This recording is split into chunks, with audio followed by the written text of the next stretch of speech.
Okay, folks, it's your buddy Mike Messier doing a Mike's Instant Movie Review. So it's 1:12 a.m. This is now it's Friday. Happy Friday, June 21st, 2024. So last night was Thursday, and there was a screening and an IMAX, a couple of IMAX theaters here in Florida, Jacksonville and Orange Park. Jacksonville was actually sold out for this event. But Orange Park was not. So I went to Orange Park and I saw for the first time Midsommar. And I don't know how it's supposed to be pronounced, if it's just Midsummer, but it's kind of spelled Midsommar. And now, full disclosure, folks, I had never seen this film. I remembered when this film came out, I thought it was getting kind of mixed to poor reviews by my memory. And I'm not sure why, because I found this to be a pretty intense horror film. And this kind of reminds me of an experience earlier this year when I saw Heredity, another horror film that I hadn't seen, and I saw it for the first time in the big IMAX screen. Is that another A24 film? I think it probably is. But similarly, when I saw Hereditary, I was like, man, I can't believe I missed this one because this was such a good horror film, and I pretty much feel the same way here about Midsommar. By the way, I am live. If you happen to be catching this, 1:14 a.m. East Coast time, June 21st, you can comment. You might have to go to the actual YouTube channel, One Mike Messier, to comment. If you're commenting from Facebook or Twitter, I probably won't see it unless you hop on over to YouTube and comment in the chat. Okay, so let's get on with it. First off, if you haven't seen this movie, and I have a feeling that probably a lot of you have seen this movie originally in 2019 or saw it on DVD or streaming afterwards, and did you go see the director's cut? Was that something that you wanted to see? Did you go see it tonight? I think it was a one night only type of deal. If you saw it, you can leave a comment or not. But how much different was this director's cut than the original cut? Well, I don't know because I didn't see the original cut. So my review here is strictly based on what I saw tonight. Should you see it? If you haven't seen it, yeah, this is a good one. For the horror fans, definitely want to see this one. This does have a story. It's not just a gore fest. For people that like movies, with intense character development, unique situations, things you can relate to as far as human relationships, that's all in this movie. Um, there is, violence, mature content, psychological stuff. Probably not a movie you want to take kids. I would say definitely kids under 13 should not go to this, and even older than that, that's really up to the parents, but I mean, this is an intense film. So I am going to start saying some spoilers now, so if you intend on seeing this movie, you might want to go see it and then come back and watch my review. So what's this story all about? Well, first we meet these college kids, and there's a couple. Now the first thing I recognize is that I know who Florence Pugh is. She was in Oppenheimer. She played like the sexy girlfriend in Oppenheimer. I first saw Florence Pugh as Soraya or Paige in the wrestling movie, Wrestling with My Family. She played the wrestler Paige. So that's how I got introduced to Florence Pugh. I had never seen Midsommar, and I'm kind of guessing that this is kind of what made her a star. Like, this is what put her on the map. For me, I just didn't know that. I thought she was on some television show, some Netflix show that I didn't watch. But I remember seeing her in Wrestling with My Family.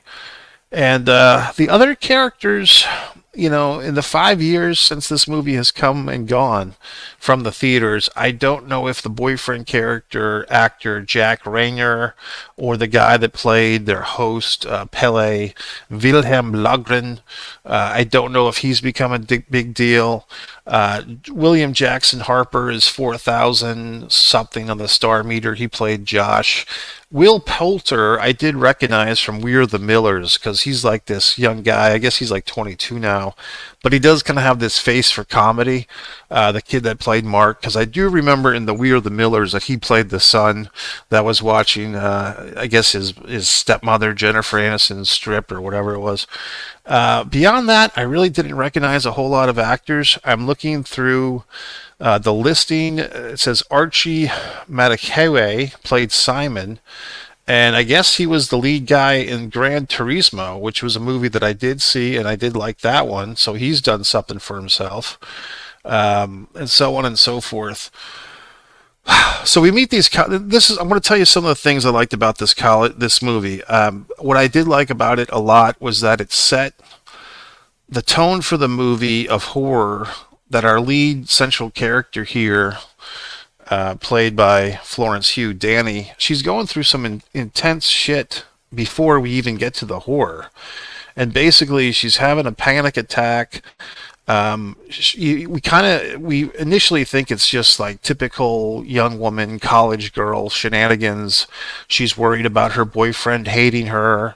She calls her female friend for reassurance about her boyfriend. Her boyfriend, we see him with his buddies, and it seems like he's kind of been pondering whether or not to break up with this girlfriend for a year or so.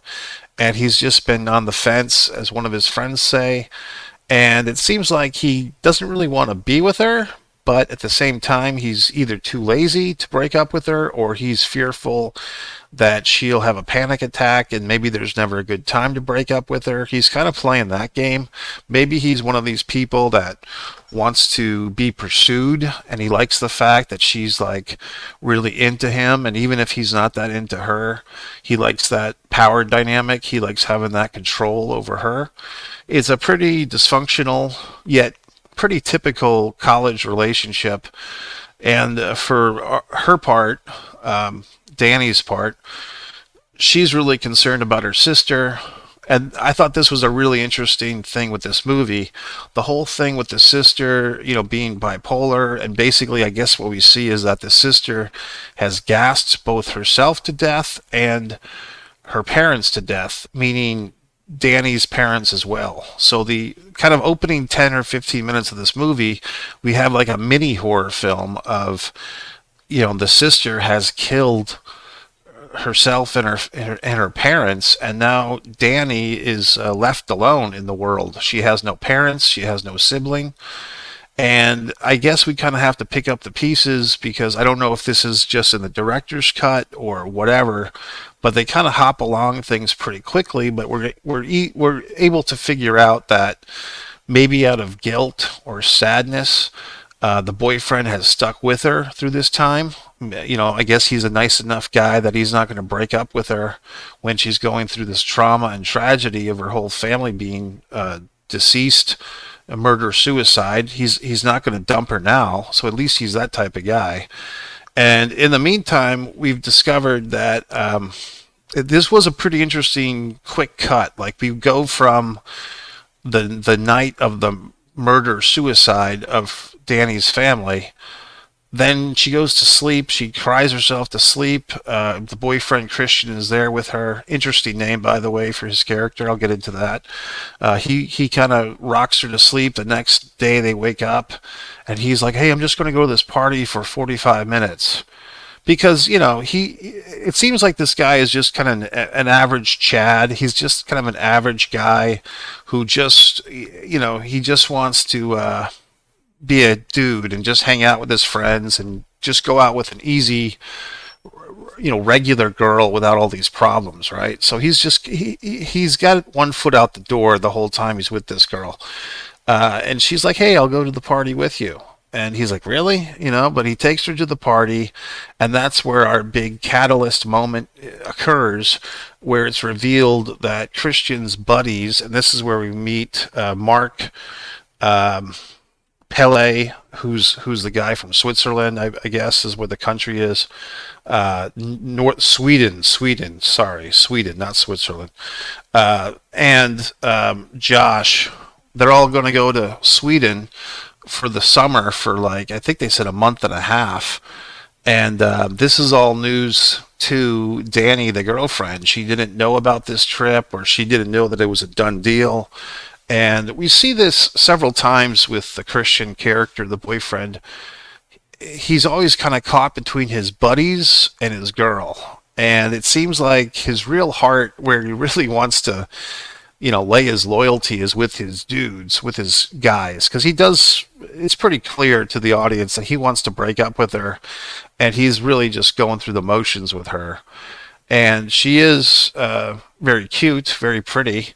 So of course he's going to stick around and still have sex with her when he can, but his heart's not really into it, and so on and so forth. And like I said, this type of thing happens a lot with people in their teens and 20s and all the way to death, really. People just hang out with people or date people that they've really lost interest in, but there's nothing better to do, or no one better to do. Haha.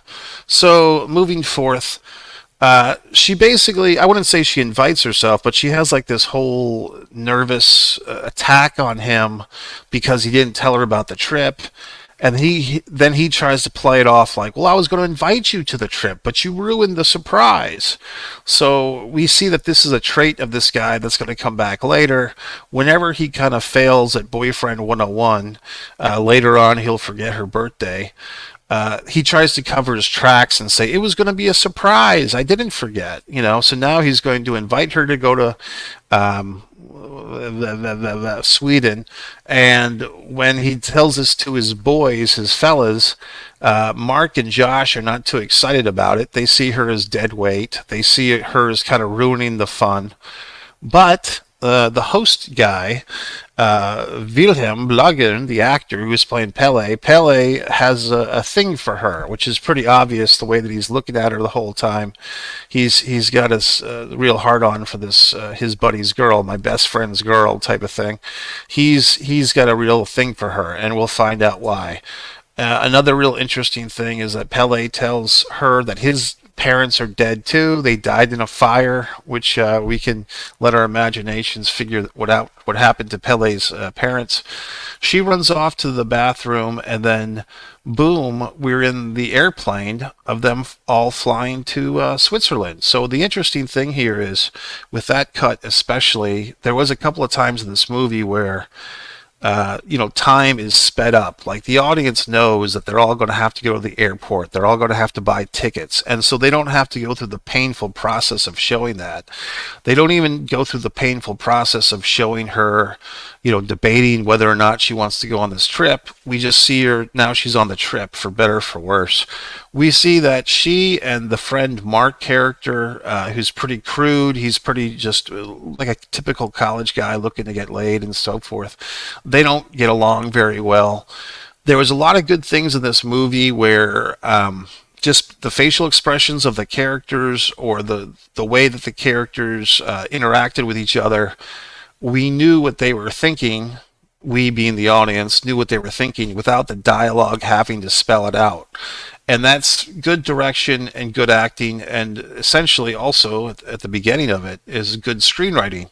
And that is a thing that I struggle with as a screenwriter sometimes. Is I'm afraid that if I were to write a screenplay, or when I do write a screenplay, if someone directs the movie besides me, they're not going to catch all my little nuances, and this is how the actor should play this. As a screenwriter, you're kind of in a vulnerable position because you're presenting this script, and you're not supposed to have what they call on-the-nose dialogue, which basically, is like, oh, you're ugly, or the house is smelly. Like, you're supposed to have some nuance in your dialogue, but at times you don't, at least I don't, want to risk the actors not understanding things. So sometimes it's a temptation to overwrite stuff. But whoever wrote this script and whoever directed it, I don't know if it's the same person or not off the top of my head, but they did do a nice job. I'll look up the crew real quick.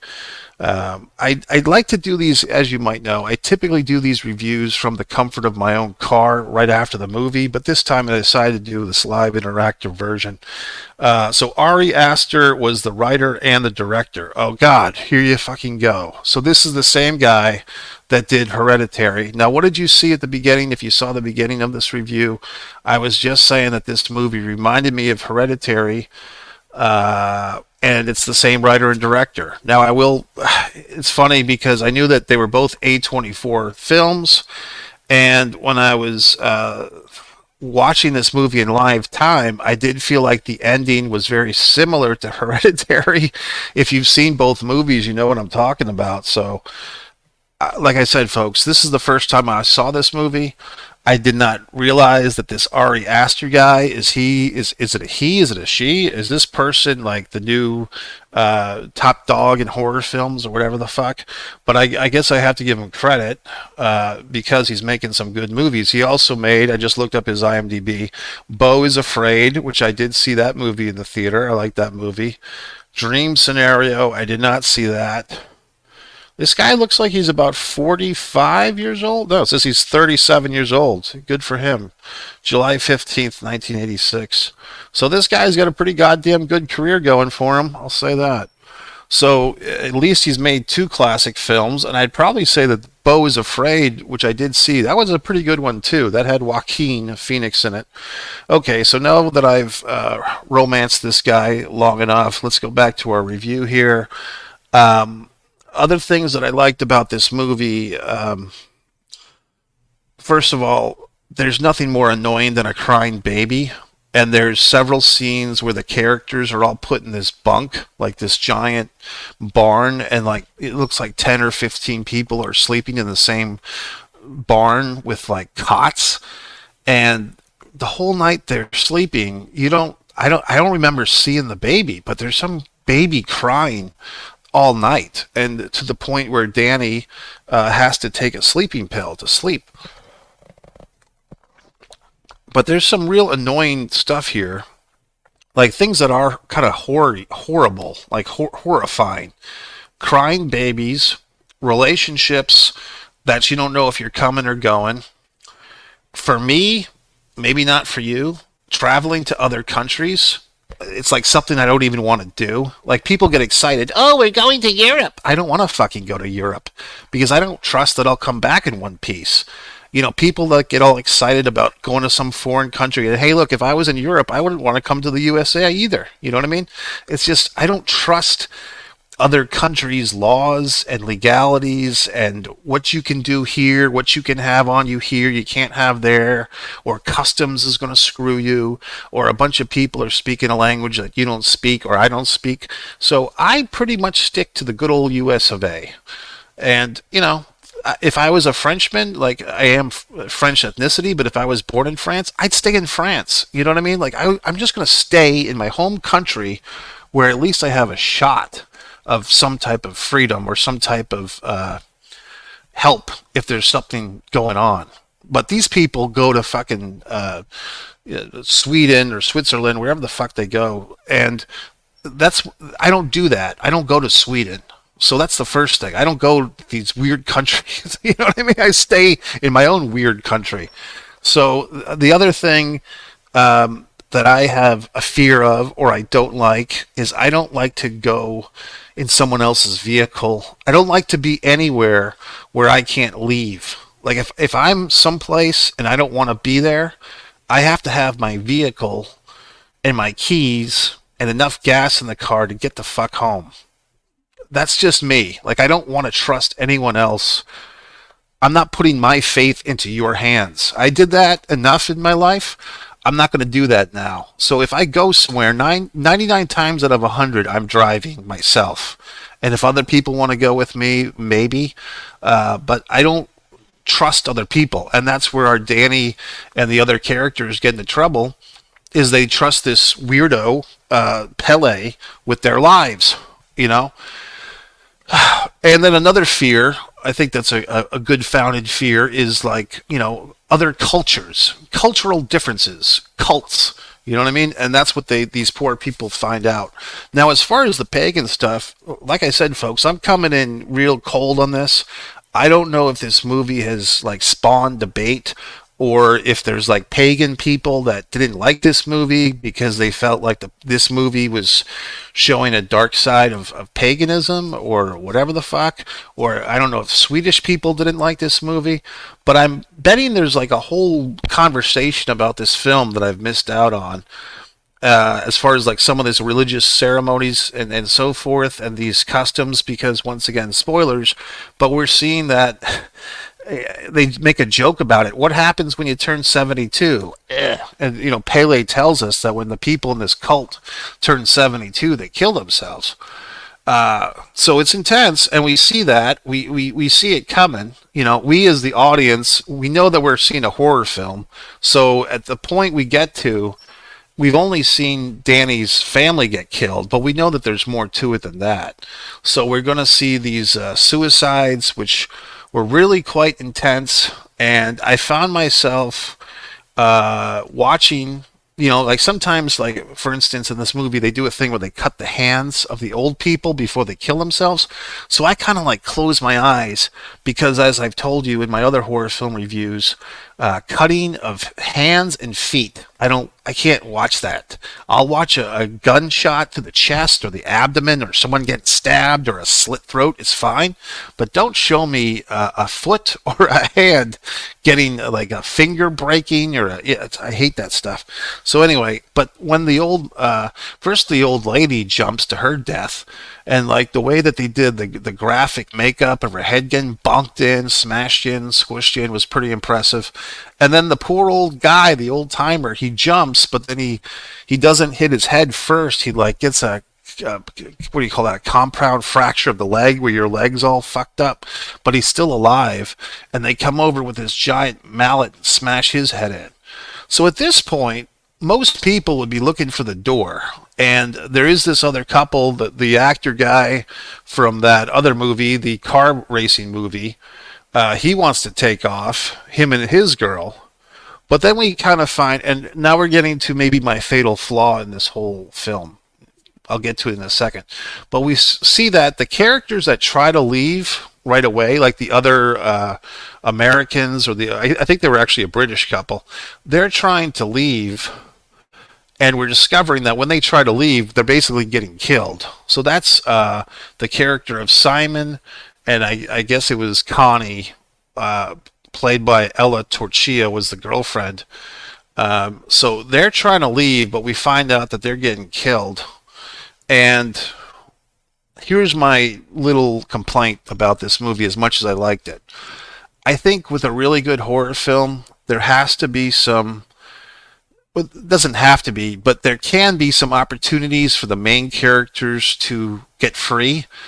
And one thing that I like as a horror film fan, I think other people do too, if they know it or not, you want to see like this character could have escaped, but they were too prideful, or they were too loyal to their friends, or they were too stupid, and they didn't escape.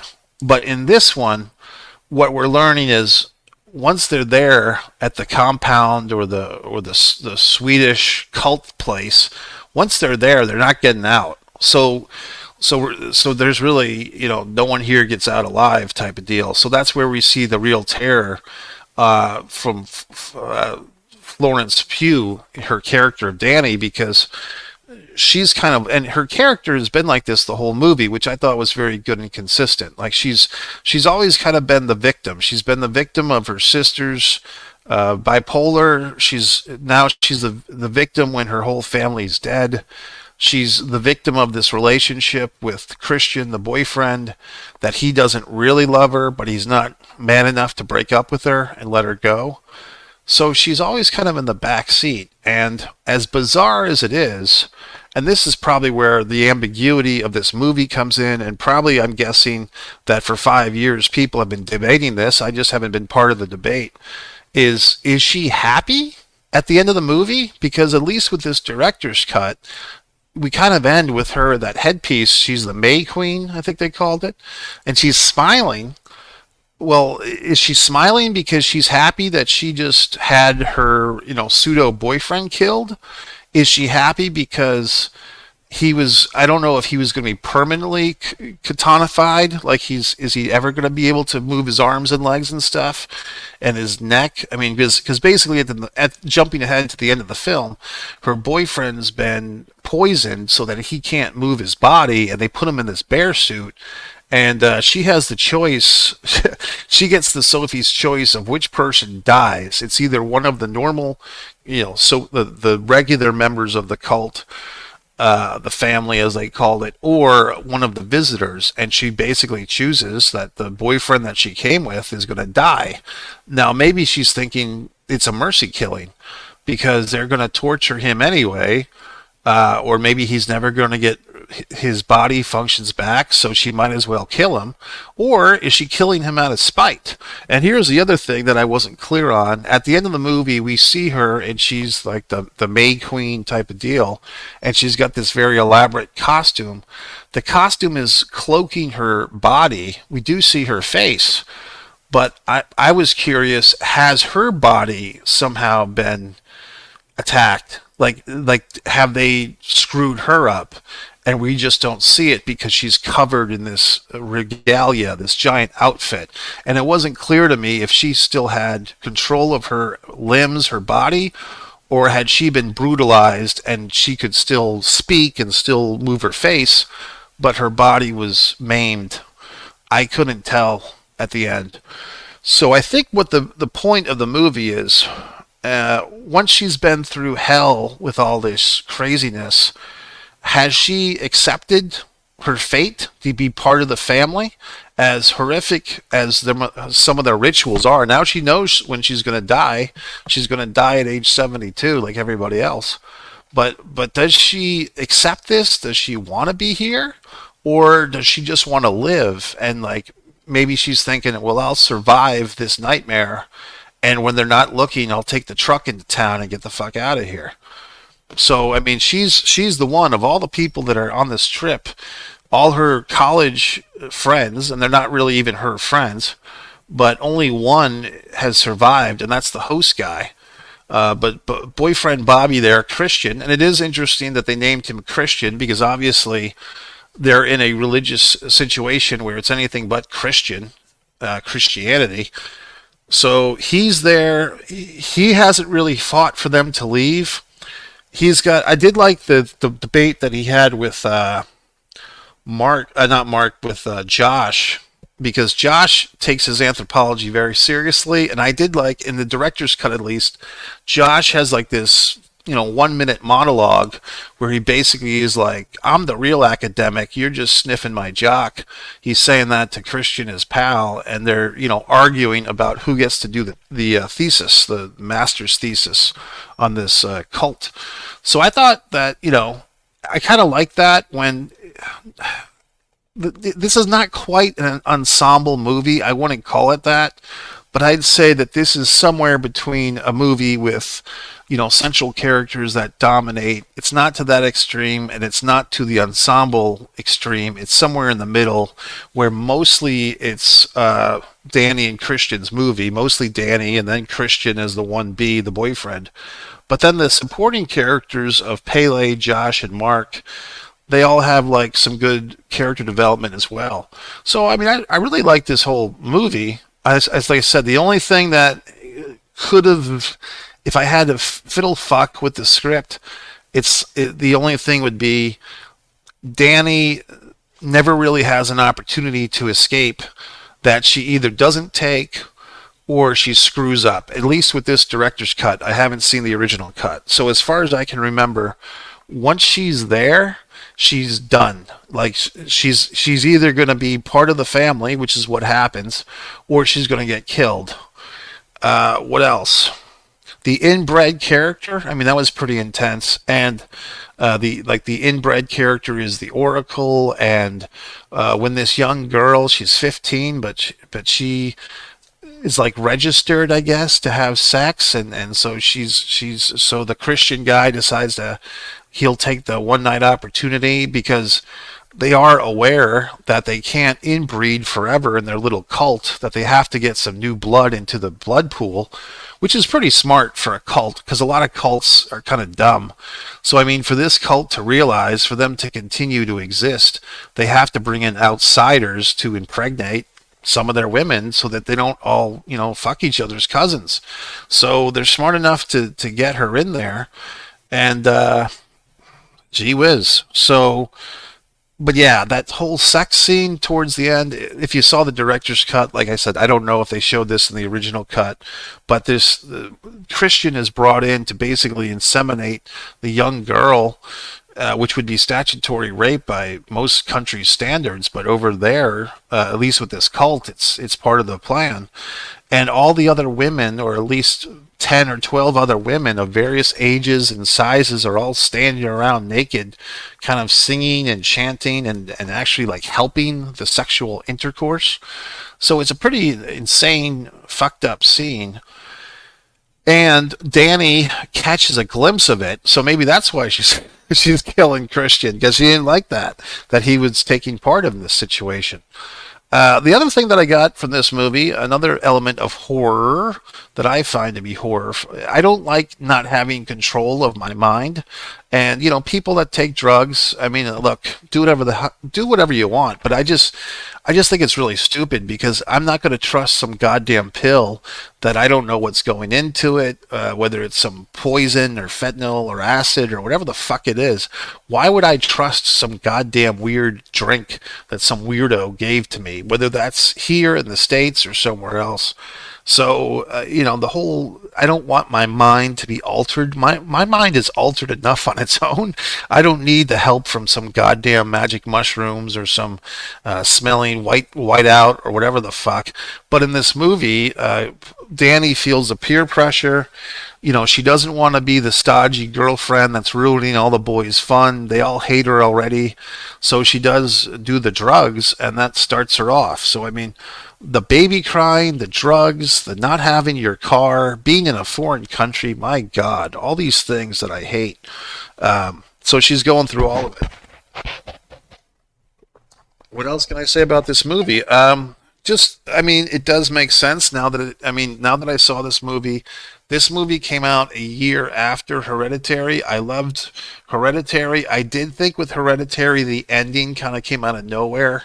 If you saw Hereditary, it's like basically the last minute, the last 2 minutes of Hereditary, we discover, oh, he's in a cult or it's a cult thing. This movie, it's more spelled out and similar, I think, to other directors who kind of have like one great idea for their whole career. And you can say that even with Tarantino, like Pulp Fiction, and then like Jackie Brown was very similar in a lot of ways to Pulp Fiction. Um, there's M. Night Shyamalan, like a lot of his movies. Like I still think he peaked with Sixth Sense, but then like some of his other ones, like the ones in the woods, it's like, oh, it's like Sixth Sense. It's that same goddamn movie. So I mean, I did have this book on directors once upon a time, and one of these directors of note had a quote that said something to the effect of, "As a director, you're making the same movie over and over again for your whole career." Which he doesn't mean that literally if it was a he. Basically saying you make the same type of movie and you just kind of master the same story. And so I would kind of be interested in what this director of note, this Ari Aster gentleman's doing now. Beau is Afraid, like I said, I saw that. But anyway, folks, I thought this was a pretty damn good movie as far as horror films go. I mean, one thing this was almost the first thing I said, but I keep forgetting. You see this poster over here of Florence Hugh, her. I mean, I've seen the poster for this Midsommar movie since it came out 5 years ago, and I thought, like, is this a horror movie that takes place at like a Shakespeare festival, like a Shakespeare summer festival gone wrong, or does this movie take place in a different time, or what is this? But I didn't recognize that this was Florence Hugh until the movie started tonight. Like I've seen the movie poster. That's not the poster of the movie, I think, but there is a movie poster that I've seen a million times with Florence Pugh on it. I never recognized it as her. If anything, I thought it might have been who was the actress that was just in the Stuntman, the Fall Guy movie, the lead female in that, Emily. Emily Dunn, is that her name?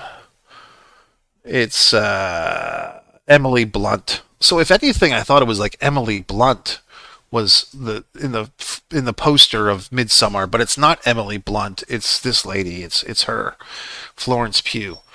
Anyway, folks, I have to give this one at least 4 stars. I think seeing it in IMAX was really impressive. Just like I saw Hereditary, I probably gave that one 4 stars. I'm probably going to give this one. I think I actually gave Hereditary like 4 and a fourth. I'll probably give this one very similar as far as horror film, as far as the look, the sound, the acting. I really didn't have any problem with this movie, except, like I said, the character never had an opportunity to leave. I think if there was a scene, like to add additional shit to this guy's movie, but if there was a moment where Danny could have escaped, but she makes a mistake and then she doesn't, or she chooses not to, I think that would have been good. But we didn't have that, and that's okay. And then I feel like, yes, the movie kind of is a lot like Hereditary, at least at the end, but it feels like in this gentleman's career, Hereditary led to this, and I think that's a good way to go. So I give it a nice applauding, and whatever this Ari Aster director writer does next, I'll be sure and watching it. If you want to see my wonderful films, not quite the budget of these things, but Many Keys, The Heartbreak Monologue, recently premiered at Fort Myers Film Festival. You can see that on One Man and a Camera Films. You can watch my movie Blood Sugar Said Ace. It's pretty goddamn good. That's on One Man and a Camera Films. The Impeccable. All types of wonderful short films. If you want to see my wonderful artwork, you go to one. Tell me how great my goddamn artwork is, yet they don't subscribe to the channel. So what's with you people? One Pro Wrestling and Sports Fan YouTube channel, so on and so forth. So it's officially Friday, folks. So I will be watching the Stanley Cup Game 7 tomorrow night, and then I'll be doing some other wonderful things this weekend. No, it's not Game 7. Tomorrow's Game 6. I have a feeling, though, Edmonton is looking strong, and they will be playing, I believe, at home in Edmonton. So they could be pushing to go to Game 7 back in Florida. Very exciting, folks. If you saw this movie, especially would like to know if you saw the original cut and then you saw the director's cut, what's the difference? Because I would be curious about that. And are there things in this movie that I didn't mention that you saw that I should mention or whatever the fuck? I am trying to get through the Dune stuff. That was a real controversial couple of video reviews I did of the Dune 2. But I am working on watching the Dune series. It's just there's so many things to watch.